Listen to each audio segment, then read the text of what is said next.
How is the market for rentals? Student rentals have become quite popular, and there are a lot of signs up places for rent.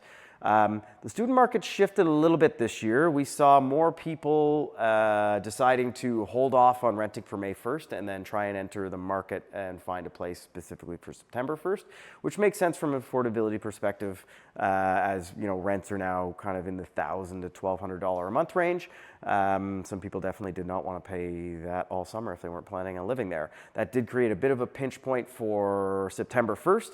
Summer is always a tougher time to rent from a landlord's perspective for sure, because your tenants aren't sitting on campus eager to get out and go find a place. They got to travel in from outside of town. They don't have a full group of friends to rent with, so there are some challenges in that market.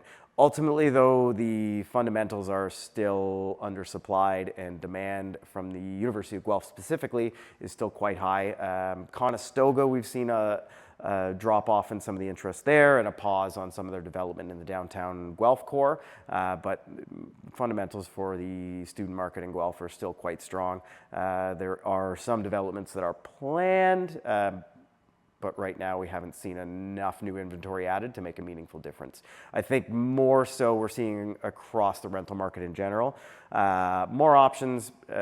People are pickier for sure, and in a market where it's a little bit more challenging to lease, it's good to work with a professional. So we're seeing a lot more options come up on realtor.ca. We're seeing realtors a lot more involved in that, and anecdotally we've received a lot of interest from people who had always done their own leasing that are now finding it a little bit more challenging.